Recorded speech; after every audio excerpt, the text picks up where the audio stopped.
So next ಮಂತಿಂದ ನೀವು ನೆನಪು ಇಟ್ಕೊಳ್ಳಿ, 2ನೇ ವಾರ ಏನಿರುತ್ತೆ, ಯೌವನಸ್ಥರ ಕೂಟ ಇರುತ್ತೆ. 1 ಪಾಯಿಂಟ್ ಅಷ್ಟೇ, ಜಾಸ್ತಿ ನಾನು ನಿಮ್ಗೆ ಟೈಮ್ ತೊಗೊಳ್ಳಲ್ಲ, 1 ಪಾಯಿಂಟ್ ಇಟ್ಟು ಮುಗಿಸ್ಕೊಂಡು ಹೋಗ್ತೀನಿ. ಅಪೊಸ್ತಲರ ಕೃತ್ಯಗಳಲ್ಲಿ ಒಂದು ಮಾತನ್ನು ಅಲ್ಲಿ ಬರೆಸಿದ್ದಾರೆ ದೇವರು. ಏನಂತೇಳಿ ನಾವು ಬರೆಸಿರುವಾಗ ಅಪೊಸ್ತಲರ ಕೃತ್ಯಗಳು 15ನೇ ಅಧ್ಯಾಯದಲ್ಲಿ ಒಂದು ಮಾತನ್ನು ಬರೆಸ್ತಾರೆ. ಏನಂತೇಳಿ ಬರೆಸ್ತಾರೆ ಆ ಅಧ್ಯಾಯದಲ್ಲಿ ಅಂತ ಹೇಳಿದ್ರೆ, ಮೊದಲನೇದಾಗಿ 22ನೇ ವಾಕ್ಯವನ್ನು ಗಮನಿಸುವಾಗ, ಆಗ ಅಪೊಸ್ತಲರು ಸಭೆಯ ಹಿರಿಯರು ಸರ್ವ ಸಭೆಯ ಸಮ್ಮತಿಯಿಂದ ತಮ್ಮಲ್ಲಿ ಕೆಲವರನ್ನು ಆರಿಸಿಕೊಂಡು, ಅಪೊಸ್ತಲರೆಲ್ಲ ಕೆಲವರನ್ನು ಆರಿಸಿಕೊಂಡ್ರಂತೆ. ಆರಿಸಿಕೊಂಡು ಅವ್ರು ಏನು ಹೇಳ್ತಿದ್ದಾರೆ, ಪೌಲ ಬಾರ್ನಬರ ಜೊತೆಯಲ್ಲಿ ಅಂತಿಯೋಕ್ಯಕ್ಕೆ ಕಳಿಸುವುದು ಯುಕ್ತವೆಂದು ತೀರ್ಮಾನಿಸಿದರು. ಈಗ ಈ ಪೌಲ ಬಾರ್ನಬರ ಜೊತೆ ಕಳಿಸ್ಬೇಕು ಅಂತೇಳಿ ಅವರೊಂದು ಅಲ್ಲೊಂದು ಅಡ್ವೈಸ್ ನಡೀತಾ ಇದೆ. ಈಗ ಯಾರ ಜೊತೆ, ಪೌಲ ಬಾರ್ನಬರ ಜೊತೆ ಒಬ್ಬರು ಕಳಿಸ್ಬೇಕು, ಅದನ್ನು ಯಾರನ್ನ ಕಳಿಸೋದು ಅಂತೇಳಿ ಒಂದು ಅಡ್ವೈಸ್, ಅಲ್ಲೊಂದು ಕೂಟ ನಡೀತಾ ಇದೆ, ಆಲೋಚನಾ ಕೂಟ ನಡೀತಾ ಇದೆ. ಆ ರೀತಿ ಆಲೋಚನೆ ಕೂಟ ನಡೆಯೋ ಜಾಗದಲ್ಲಿ ಆದ ಕಾರಣ ಸಹೋದರರಲ್ಲಿ ಮುಖ್ಯರಾಗಿದ್ದ ಬಾರ್ಸಬ್ಬ ನೆನೆಸಿಕೊಳ್ಳುವ ಯೂದನನ್ನು, ಸೀಲನನ್ನು, ಏನಂತೆ, ಸೀಲನನ್ನು, ಬಾರ್ಸಬ್ಬ ನೆನೆಸಿಕೊಳ್ಳುವ ಯೂದನನ್ನು, ಇಬ್ಬರು ಯೌವನಸ್ಥರಿದ್ದಾರೆ. ಇದರಲ್ಲಿ ಸೀಲ ಅನ್ನೋ ಯೌವನಸ್ಥ ಒಬ್ಬ ಇದ್ದಾನೆ. ಈ ಯೌವನಸ್ಥನನ್ನ ಈ ಅಧ್ಯಾಯದಲ್ಲಿ ಸುಮಾರು 9 ಸಲ ಬರೆಯಲ್ಪಟ್ಟಿದೆ. ಅವನ ಹೆಸರನ್ನ ಅಲ್ಲಿ ಬರೆಸಲ್ಪಟ್ಟಿದೆ, 9 ಸಲ ಬರೆಯಲ್ಪಟ್ಟಿದೆ. ಈ ಹೆಸರನ್ನ ಸೀಲ ಅಂತ ಹೇಳ್ಬೋದು ಅಥವಾ ಸಿಲ್ವಾನ್ ಅಂತಲೂ ಹೇಳ್ಬೋದು. ಏನಂತ ಹೇಳ್ಬೋದು, ಸಿಲ್ವಾನನು ಅಥವಾ ಸೀಲ ಅಂತ ಹೇಳಿ ಹೇಳ್ಬೋದು. ಇವತ್ತು ಈ ಸೀಲನ ವಿಷಯದಲ್ಲಿ ನಾವು ತಿಳ್ಕೊಬೇಕಾಗಿರೋ ಅಂತ ಹೇಳಿದ್ರೆ, ಸೀಲನೆಂದು ಅವನ ಪತ್ರಿಕೆಗಳು ಬರೆದಿರಿ. ಮುಖ್ಯವಾಗಿ ಅವನು ಒಂದು ತನ್ನ ಯೌವನ ಪ್ರಾಯವನ್ನು ದೇವರಿಗೆ ಸಮರ್ಪಿಸಿಕೊಂಡವನಾಗಿ 32ನೇ ವಾಕ್ಯದಲ್ಲಿ ಗಮನಿಸ್ತೀವಿ ನೋಡಿ, ಏನಂತ ಹೇಳಲ್ಪಟ್ಟಿದೆ, ಯೂದನು ಸೀಲನು ತಾವೇ ಪ್ರವಾದಿಗಳಾಗಿದ್ದರಿಂದ. ಏನಾಗಿದ್ದಾರೆ ಅಂತವರು, ಪ್ರವಾದಿ ಅಂದರೆ ಪ್ರಾಫೆಟ್. ತಮ್ಮ ಯೌವನ ಪ್ರಾಯದಲ್ಲಿ ಅವ್ರು ಏನಾಗಿದ್ದಾರೆ, ಪ್ರವಾದಿಗಳಾಗಿದ್ದಾರೆ. ಅಲ್ಲಿಗೆ ಆ ಪ್ರಾಯವನ್ನು ಅವರು ದೇವರಿಗೆ ಎಷ್ಟು ಸಮರ್ಪಿಸಿಕೊಂಡ್ರು ಅದನ್ನ ನೀವು ತಿಳಿಬೇಕು ಅನ್ನೋದೇ ಈ ವಾಕ್ಯದ ಒಂದು ಉದ್ದೇಶ. ಈ ಯೌವನಸ್ಥರ ಕೂಟದಲ್ಲಿ ದೇವರು ನಿಮ್ಗೆ ತಿಳಿಸಬಡಬಹುದು. ಸಿಲ್ವಾನನು ಯಾವ ರೀತಿಯಾಗಿ ತನ್ನ ಯೌವನ ಪ್ರಾಯದಲ್ಲಿ ಅವರು ಯಾವ ರೀತಿಯಾಗಿ ತಮ್ಮನ್ನು ಸಮರ್ಪಿಸಿಕೊಂಡ ಕಾರಣ ಅವ್ರನ್ನ ಏನಂತ ಹೇಳಲ್ಪಟ್ಟಿದೆ, ಪ್ರವಾದಿಯಾಗಿದ್ದರು. ಅಂದ್ರೆ ಯೂದನೂ ಕೂಡ ಪ್ರವಾದಿಯಾಗಿದ್ದ, ಸೀಲನೂ ಕೂಡ ಪ್ರವಾದಿಯಾಗಿದ್ದ. 40ನೇ ವಾಕ್ಯದಲ್ಲಿ ಹೇಳಲ್ಪಡ್ತಾ ಇದೆ, ಪೌಲ ಸೀಲನನ್ನು ಆರಿಸಿಕೊಂಡು ಸಹೋದರರಿಂದ ಕರ್ತನ ಕೃಪಾಶಯಕ್ಕೆ ಒಪ್ಪಿಸಲ್ಪಟ್ಟವನಾಗಿ ಹೊರಟು ಸಿರಿಯ ಕಿಲಿಕ್ಕ ಸೀಮೆಗಳಲ್ಲಿ ಸಂಚರಿಸುತ್ತಾ ಸಭೆಗಳನ್ನು ದೃಢಪಡಿಸಿದನು. ಹಲ್ಲೆಲೂಯ. ಆರಾಧನೆಗೆ ಬಂದಿದ್ದೀರಾ? ಮುಗಿದ ತಕ್ಷಣ ಯೌವನಸ್ಥರ ಕೂಟ ಆಗಿದೆ. ನಮಗೆ ಒಂಥರ ಕಷ್ಟ ಆಗೋಗುತ್ತೆ. ಯೌವನ ಪ್ರಾಯದಲ್ಲಿ ಇದು ಕಷ್ಟವಾಗಿ ಕಾಣಿಸ್ತೀನಪ್ಪ, ಆರಾಧನೆ ಮುಗೀತು ಮತ್ತೆ ಒಂದು ಕೂಟನ ಅನಿಸುತ್ತೆ. ಸಾಮಾನ್ಯವಾಗಿ ಅದು ನಮ್ಮ ಶರೀರಕ್ಕೆ ಕಾಣಲ್ಪಡುತ್ತೆ. ಆದರೆ ತಿಳ್ಕೊಬೇಕಾದ್ರೆ ಏನು ಗೊತ್ತಾ, ಇಲ್ಲಿ ಯೌವನಸ್ಥ ಊರು ತಿರುಗ್ತಾ ಇದ್ದ, ಪ್ರವಾದಿಯಾಗಿದ್ದ, ಊರು ತಿರುಗ್ತಾ ಇದ್ದ. ಅದು ಹೆಂಗೆ, ಪೌಲ ಜೊತೆ ಅವನು ಸಿರಿಯ ಕಿಲಿಕ ಸೀಮೆಗಳಲ್ಲಿ ಸಂಚರಿಸುತ್ತಾ ಸಭೆಗಳನ್ನು ದೃಢಪಡಿಸಿದಂತೆ. ಇವತ್ತು ಈ ಯೌವನಸ್ಥರಿಗೆ ನಾನೊಬ್ಬ ಸಭಾಪಾಲಕನಾಗಿ ದೃಢಪಡಿಸ್ತಾ ಇದ್ದೀನಿ. ಆದರೆ ಅವತ್ತಿನ ಆ ಯೌವನಸ್ಥ ಅವನೇನಾಗಿದ್ದಂದ್ರೆ ಸೀಲ ಸಭೆಗಳನ್ನ ದೃಢಪಡಿಸೋದಕ್ಕೆ. ಸೊ ನೀವು ಆ ರೀತಿ ತಯಾರಿ ಆಗಬೇಕು. ಯಾಕಂದರೆ ನಿಮ್ಮನ್ನು ಉದ್ದೇಶಿಸಿ ದೇವರು ಏನೋ ಒಂದು ಮಾಡಬೇಕು. ಈಗ ಇವನಿಗೆ ಸ್ಟೆಫನ್ ಅನ್ನೊಂದು ಹೆಸರಿಟ್ಟಿರೋ ಕಾರಣನೇ ಅದೇ. ಅವನು ದೊಡ್ಡ ಸೇವಕನಾಗಿದ್ದ, ರಕ್ತ ಸಾಕ್ಷಿಯಾಗಿ ದೇವರಿಗೋಸ್ಕರ ಜೀವವನ್ನು ಕೊಟ್ಟ. ಸ್ಟೆಫನನು ಅಂತ ಹೇಳಿದ್ರೇ ಅಷ್ಟೊಂದು ಆಶೀರ್ವಿಸಲ್ಪಟ್ಟವನು, ಅನೇಕರನ್ನ ಕ್ಷಮಿಸಲ್ಪಟ್ಟವನು. ಆಯ್ತಾ? ಸಂಸೋನನು. ಈಗ ನಮ್ಮ ಮದುವೆಗೆ ನಾವಿನ್ನೂ ಹೆಸರಿಟ್ಟಿಲ್ಲ, ದೇವರ ಹೆಸರು. ಅವನಿಗೆ ದೀಕ್ಷಾಸ್ತ್ರ ನಾವು ಕೊಟ್ಟಾಗ ಒಂದು ಹೆಸರು. ಆದರೆ ಮಧು ಅಂದರೆ ಏನರ್ಥ? ಏನೋ ಫುಲ್ ಹೆಸರೇನೋ ನಿಂದು? ಮಧು ಸುಧನ್. ಮಧು ಸುಧಾ ಅಂತ ಯಾರಿಗೆ ಹೇಳ್ತಾರೆ? ಎಷ್ಟು ಜನಕ್ಕೆ ಗೊತ್ತು? ಅಭಿಷೇಕಿಸಲ್ಪಟ್ಟವನು ಅಂತ ಅರ್ಥ. ಅದಕ್ಕೆ ಅರ್ಥ ಅದು ಈಶ್ವರನಿಗೆ ಹೇಳುವಂಥ ಹೆಸರು. ಆಯ್ತಾ? ನಾನು ಏನು ಹೇಳ್ತೀನಿ ಅಂದರೆ, ನೀನು ಯಾವಾಗಲೂ ಒಂದು ಸ್ಪೆಷಲಾಗಿ ಕಾಣಲ್ಪಡಬೇಕು ಅನ್ನೋದೇ ಒಂದು ಹೆಸರನ್ನ ಅರ್ಥವಾಗಿ ಬರುತ್ತೆ. ಸ್ವೀಟಿ ಅಂದರೆ ಏನು? ಸಿಹಿ ಅಲ್ವಾ? ಎಲ್ಲ ವಿಷಯದಲ್ಲೂ ನೀನೇನಾಗಿರಬೇಕು, ಸಿಹಿ ಸಿಹಿಯಾಗಿರಬೇಕು. ಇಲ್ಲಿ ನಾವು ನಾಲ್ಕು ಹೆಸರಲ್ಲಿ ಒಂದು ಅರ್ಥ ಇದೆ. ಸಂಸೋನನು ದೇವರಿಗಾಗಿ ವೈರಾಗ್ಯವಾಗಿ ಹುಟ್ಟಿದ ಮೇಲೆ ದಾರಿ ತಪ್ಪದ ಮೇಲೆ ಅವನ ಅಂತ್ಯದಲ್ಲಿ ದೇವರಿಗೆ ವೈರಾಗ್ಯವಾಗಿ ಪ್ರಾಣನ ಬಿಟ್ಟಿರ್ತಾನೆ. ಅವನ ಅಂತ್ಯ ಏನಾಗಿತ್ತು, ಚೆನ್ನಾಗಿತ್ತು, ಆದರೆ ಮಧ್ಯದಲ್ಲಿ ಏನಾಗ್ತಾನೆ, ದಾರಿ ತಪ್ತಾನೆ.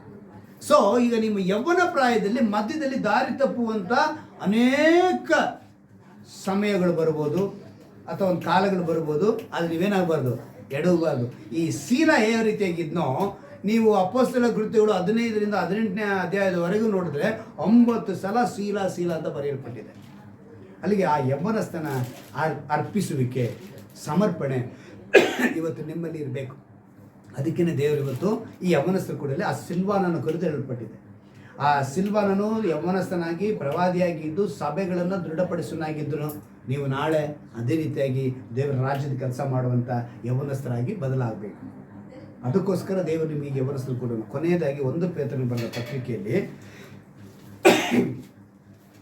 1 ಪೇತ್ರನಿಗೆ ಬರೆದ ಪತ್ರಿಕೆ 5ನೇ ಅಧ್ಯಾಯ 12ನೇ ವಾಕ್ಯದಲ್ಲಿ ನೋಡುವಾಗ, ನಿಮ್ಮನ್ನು ಎಚ್ಚರಿಸುವುದಕ್ಕೂ ಇದೇ ದೇವರ ನಿಜವಾದ ಕೃಪೆ ಎಂದು ಸಾಕ್ಷಿ ಹೇಳುವುದಕ್ಕೂ ನಾನು ಸಂಕ್ಷೇಪವಾಗಿ ಬರೆದು ನಂಬಿಗಸ್ತನಾದ ಸಹೋದರನೆಂದು ನಾನು ಎಡಿಸುವ ಸಿಲ್ವಾನನ ಕೈಯಲ್ಲಿ ಇದನ್ನು ಕಳಿಸಿದ್ದೇನೆ. ಎಷ್ಟು ಒಂದು ನಂಬಿಕೆ ನೋಡಿ ಪೌಲನಿಗೆ.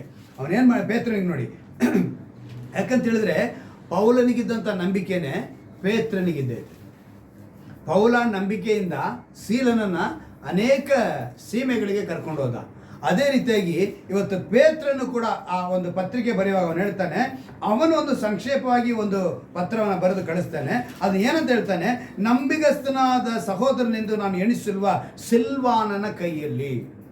ಇವತ್ತು ನೀವು ನಿಮ್ಮ ಕುಟುಂಬದಲ್ಲಿ, ನಿಮ್ಮ ಹೆತ್ತವರಿಗೆ, ನಿಮ್ಮ ಶಾಲೆಗಳಲ್ಲಿ, ಸಭೆಗೆ ಆ ನಂಬಿಗಸ್ತರಾಗಿ ಕಾಣಬೇಕು.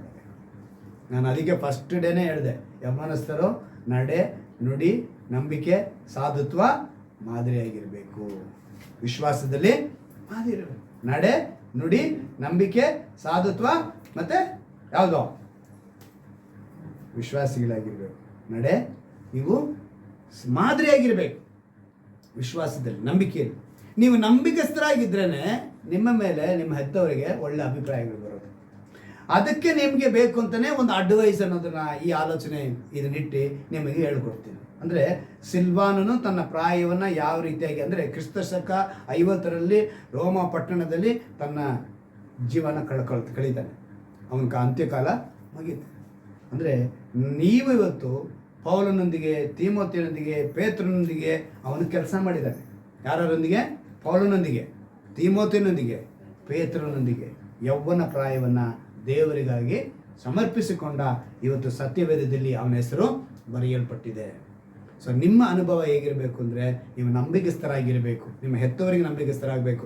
ಆಗ ನೀವು ಕೇಳಿ, ನೀವು ನಂಬಿಗಸ್ತರಾಗಿ ಈಗ ನೀವು ಏನೇನು ಕೇಳ್ತಿರೋ ಅದನ್ನು ದೇವರು ನಿಮ್ಮ ಹೆತ್ತವರಿಂದನೇ ನೀವು ಕೊಡೋದು. ಡೈರೆಕ್ಟಾಗಿ ದೇವರು ಯಾವತ್ತೂ ಆಕಾಶದಿಂದ ಉದುರಿಸಲ್ಲ. ನಿಮಗೆ ಏನು ಬೇಕಾದರೂ ನಿಮ್ಮ ಹೆತ್ತವರಿಂದನೇ ಕೊಡೋಕ್ಕೆ ಸಾಧ್ಯ. ಸೊ ನೀವೇನು ಮಾಡಬೇಕು, ಅವರಿಗೆ ಫಸ್ಟ್ ನಂಬಿಗಸ್ತರಾಗಿರಬೇಕು, ಸಭೆಗೆ ನಂಬಿಗಸ್ತರಾಗಬೇಕು, ದೇವರಿಗೆ ನಂಬಿಗಸ್ತರಾಗಬೇಕು. ಈಗ ಪೇತ್ರನು ಹೇಳ್ತಾನೆ, ನಂಬಿಗಸ್ತನಾದ ಸಹೋದರ. ಪೌಲ ತನ್ನ ಸೇವೆಗಳಲ್ಲಿ ಅವನು ಕರ್ಕೊಂಡೋದ. ಶೀಲ ಎಲ್ಲ ಸಭೆಗಳ ಏನು ಮಾಡ್ದ, ದೃಢಪಡಿಸ್ದ. ಸೊ ಈ ಅನುಭವ ಕೊಡಿ ಅಂತೇಳಿ ಮೊಣಕಾಲು ಹಾಕೊಂಡ್ವಾ. ಯೌವನಸ್ಥರಾಗಿರುವಂಥ ನೀವು ಕೇಳಬೇಕಾಗಿರೋದು, ನಮಗೆ ಅನುಭವ ಕೊಡಿ ಅಂತೇಳಿ ಮೊಣಕಾಲು ಹಾಕಿ ಸ್ತೋತ್ರ ಕರ್ತನೆ, ಸ್ತೋತ್ರಪ್ಪ. ಈ ಯೌವನ ಪ್ರಾಯದಲ್ಲಿ ಮಕ್ಕಳಿಗೆ ಕರ್ತನೆ ಅಡ್ವೈಸ್ ಅನ್ನೋದು ಒಂದು ಸಮಯದಲ್ಲಿ ಕಹಿಯಾಗಿ ಕಾಣಪಡುತ್ತೆ ರಚ. ಆದರೆ ಇದನ್ನು ಇವ್ರು ಯಾವ ರೀತಿ ಅರ್ಥ ಮಾಡಿಕೊಡ್ತಾರೋ ನಾವು ಅರಿಯವು ಕರ್ತೇನೆ. ಆದರೂ ಕೂಡ ನಮ್ಮ ಮೇಲೆ ಬಿದ್ದಂಥ ಭಾರ, ಈ ಮಕ್ಕಳನ್ನು ಹೇಗಾದರೂ ಮಾಡಿ ನಿನಗೆ ನಂಬಿಗಸ್ತರಾಗಿ, ಹೆತ್ತವರಿಗೆ ನಂಬಿಗಸ್ತರಾಗಿ, ಸಭೆಗೆ ನಂಬಿಗಸ್ತರಾಗಿರಬೇಕಂತ ಹೇಳಿ ಈ ಸಿಲ್ವಾನನೆಂಬ ಯೌವನಸ್ಥನ ಕುರಿತು ಇವರಿಗೆ ಹೇಳುವಂತೆ ಕೃಪೆ ಮಾಡಿದಿರಿಯಪ್ಪ. ಇದನ್ನು ಕೇಳಿದಂಥ ಈ ಮಕ್ಕಳು, ಈ ಯೌವನಸ್ಥರು ತಮ್ಮ ಪ್ರಾಯವನ್ನು ನಿನಗಾಗಿ ಮುಡುಪಾಗಿಡುವಂತೆ, ಸಮರ್ಪಿಸಿಕೊಳ್ಳುವಂತೆ ನೀನು ಕೃಪೆ ಮಾಡಿಕೊಡಬೇಕಂತ ನಾನು ಪ್ರಾರ್ಥಿಸ್ತೇನೆ. ದೇವರು ತಾನೇ ಮಹತ್ವದ ಕಾರ್ಯಗಳನ್ನು ಈ ಯೌವನಸ್ಥರ ಮೂಲಕ, ವಿಶೇಷವಾಗಿ ರಾಜ ಈ ಕೂಟದಲ್ಲಿ ಭಾಗವಹಿಸಿರುವಂಥ ಕರ್ತನೆ ಸ್ಟೀಫನ್ಗಾಗಿ ಸ್ತೋತ್ರ ಮಾಡುತ್ತಾನೆ. ಅವನ ಭವಿಷ್ಯವನ್ನು ರೂಪಿಸಿಕೊಡು ರಾಜ.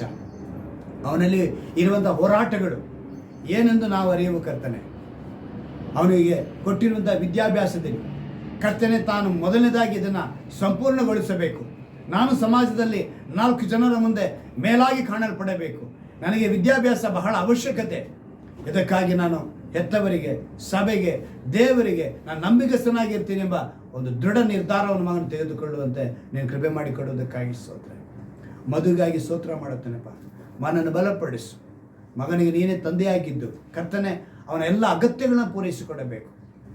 ಒಂದು ವೇಳೆ ಕರ್ತನೆ ಮಗನನ್ನು ನೋಡಿ ಅನೇಕರು ಪಾಠ ಕಲಿಯುವಂತೆ ಅವನನ್ನು ನೀನು ಅಭಿಷೇಕಿಸಲ್ಪಟ್ಟವನಾಗಿ ನಡೆಸುವುದಕ್ಕಾಗಿ ಸ್ತೋತ್ರ. ಅವನ ಹೆಸರಿಗೆ ತಕ್ಕನಾಗಿ ಮಧುಸೂದನಾಗಿ ನಡೆಸಬೇಕನ್ನ ಪ್ರಾರ್ಥಿಸ್ತೇನೆ. ಅದೇ ರೀತಿಯ ಕರ್ತನೆ ಎಸೆಯ ಸ್ಯಾಮ್ಸನ್ಗಾಗಿ ಸ್ತೋತ್ರ ಮಾಡುತ್ತೇನೆಪ್ಪ. ಬಲಶಾಲಿ ಕರ್ತನೆ, ಅವನಿಗೆ ಅಂಥ ಬಲವನ್ನು ಕೊಟ್ಟರಿ.